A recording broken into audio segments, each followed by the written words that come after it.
I'll try to find something to say new because so much has been said. But still, the novel is such that you can still say a lot. So that's, I think before I start in English, I should switch to Punjabi. Fauzia हुणां दा जिहड़ा novel है ये तो तुसी पहला chapter पढ़ते ही तुहानूं पता लग जाता कि जो नावलिस्ट है उन्होंने पता है कि नावल कला की हुंदी है, नावल किस तरह लिखा जाता, और इन्नी खूबसूरती नाल उन्होंने अपना यह निभाया है विषय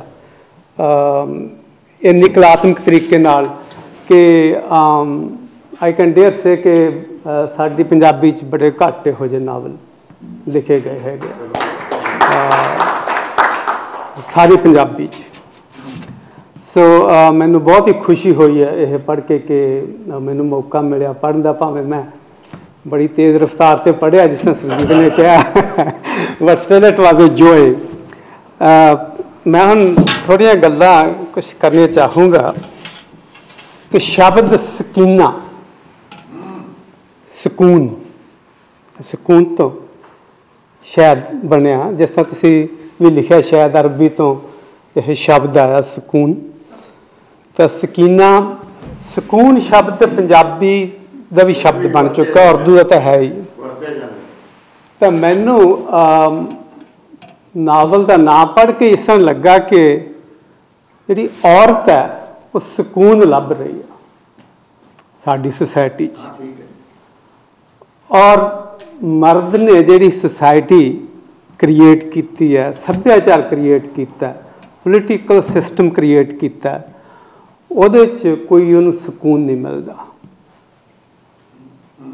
इट्स अ साइकोलॉजिकल जे असीं थोड़ा जिहा I am trying to be different कि शीज़ तो ना ही मर्द नूं मिलता, क्योंकि मर्द ने उहदे वास्ते सुकून उहदा खोया होया, उहदा अपना किवें उहनूं मिल सकदा। सो इट्स जिहड़ा यह मैस हैगा साडी सोसाइटी दा, इहनूं प्रतिबिंब मिरर जिहड़ा नावल है बहुत खूबसूरती नाल करदा कि that's what we have done, that's where we have placed woman, and that's why man, whatever he is, has become violent, injustice everywhere. तो पहली तो मैनू यह गल लगी कि ये जिहड़ा मिरर पेश किया फौजिया ने यह बहुत खूबसूरत तरीके नाल कीता हैगा। इहदे विच असीं अपना चेहरा देख सकते हैं कि असीं की हाँ, असीं औरत दे वास्ते की क्रिएट किया, असी मर्द की बन गए हैगे हाँ। मैं इस करके कह रहा औरत वास्ते असी की क्रिएट किया क्योंकि it's still different, it's still a man made society. बेशक पाकिस्तान है या इंडिया है या कैनेडा है या अजे it's still man made, very much man made society. मैं कुछ पॉइंट भी ले सीगे ते जिहड़े सोशल इशूज़ लए हैगे आ, जिस तरह साधु हनी गल कर रहे थे, बड़ी वधिया पॉइंट उन्होंने उठाया समलिंगता का कि उसनूं फौजिया होना ने पेश किया। साडे सकू होए जिहड़ा पोलिटिकल सिस्टम है, साडा कल्चरल सिस्टम है, उन्होंने पेश किया, पर पेश बाकी नावलिस्ट भी करते हैं। फौजिया होना ने किस तरह डिफरेंट किया, दैट्स वट मैटर्स। जिवें समलिंगता का उन्होंने वायलेंटली भी पेश किया जा सकता सीगा, लोग वायलेंट हो सकते सी उहदे ते सोसाइटी, पर खूबसूरती तो औखा काम यह है कि वह वायलेंस तो बिना ही उन्होंने पेश किया गया हैगा। उन्होंने तो साइकोलॉजिकल ओप्रैशन आ उस जिहड़ा कपल हैगा साईं जी ते उहदी जिहड़े पार्टनर है उहदी भतीजी वटएवर, जिहड़ा उन्हां ते ओप्रैशन है वो साइकोलॉजिकल है, पर उन्होंने बाहर कुट्टिया मारिया जां होर नहीं जाता, and that's what it's difficult to portray इहो जिहियां गल्लां। इस तरह ही जी सब तो जरूरी मैं गल करनी चाहना कि फौजिया होना ने एक जी सब तो सेंसिटिव साडी गल ते चोट की वो है रिलीजन, और इतों तक की है कि इन्होंने बार बार मोर दैन वंस कहा कि कुरान में आ चीज़ लिखी है, कुरान में तुसी अपनी वाइफ नूं कुट्टो जे उते शक हुंदी है जां ओह तुहाडे आखे नहीं लगदी, कि कुरान दे इस आयत विच सूरा सूरा विच हाँ तो इन्हां ने इन्ना बोल्डली लिखा। I think that was the reason कि इन्हां दी जिहड़ी प्रॉब्लम आई है, पर वह बहुत घट नावलिस्ट राइटर कर सके पंजाबी च, तां मेरा ख्याल नहीं इस लैवल तक कोई भी कर सके। पर मैं अगेन यह कहना चाहना कि यह जिहड़ा कीता गया वो लाउड नहीं कि बड़ा वो रौला गौला जो उन्हें लिखता, उन्हें कहता सकीना ने कि कुरान में है, जां किसी ने कहता कि तुसी अपनी वाइफ नूं कुट्टो, औरत नूं कुट्टो, तो वो तो डांगा चल पियां, बंदूकां चल पियां, ये नहीं होया। अगेन वो सारा कुछ बड़े लाउड नहीं बनाया। इसने फर्ज किया हम अपना ये मुकाबले जे मैं कोट करा सलमान रशदी जिहड़ा कि बहुत बड़े राइटर है, वो इन्ना लाउड है इन्हां गल्लां च कि बंब चला दिंदा है ना, इन्ना ज़्यादा लाउड है जो तुसीं राइटर पढ़ते। पर मेरा मतलब ये नहीं कि मैं छुट्या रहा, ही इज़ बहुत ग्रेट राइटर है, वो इंग्लिश तो इन्नी कमांड है कि he just plays with the language, लफ्ज़ बना सकता, घट सकता, तोड़ सकता, कि असी राइटर आम राइटर इस तरह नहीं कर सकता। इस तरह इमेजिनेशन इन्ना स्ट्रोंग है, is so powerful in imagining things कि आम राइटर वो क्लोज नहीं जाता। So I don't mean to belittle Salman Rushdie, पर इस पॉइंट पे I would want to write like Sakina rather than Rushdie,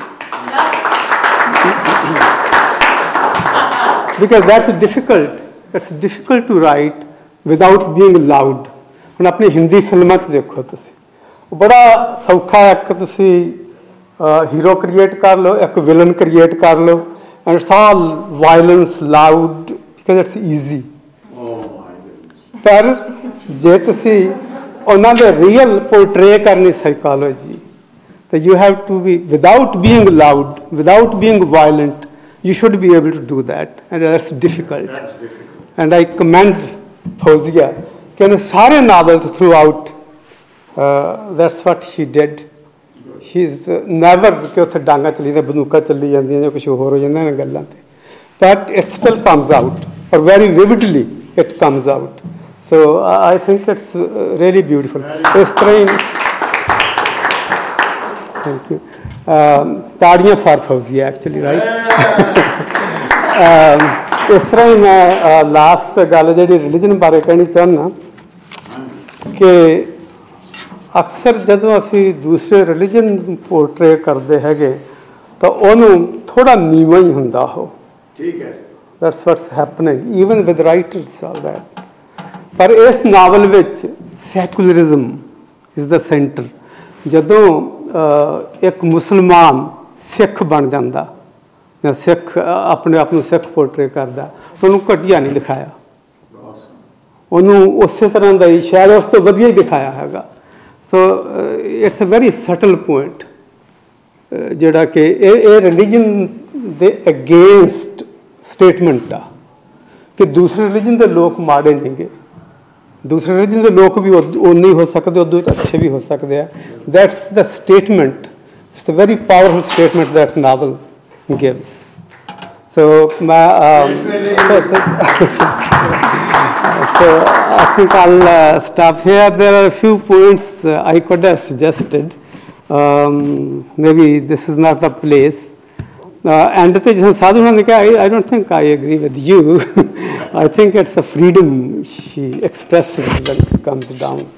She has oxygen coming to her. And I think I might be wrong, but that's how I interpret it. But मैनू इस तरह लगा कि novel के अखीर से कि जो फोकस सीगा थोड़ा जिहा शिफ्ट हो गया।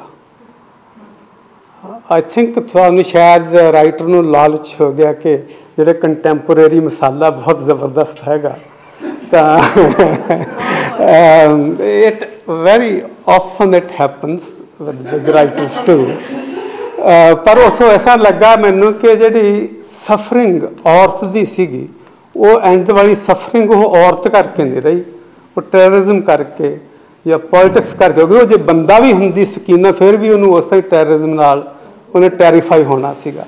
सो वो जो शिफ्ट सीगा वो वूमन की जी आ रही सी टोटल स्ट्रिंग सफरिंग्स का और पोर्ट्रेयल का बहुत ही कमाल का, वो थोड़ा जिहा मैनूं लगा कि एंड ते शिफ्ट हो गया, which that's not that serious, but anyway thank you very much.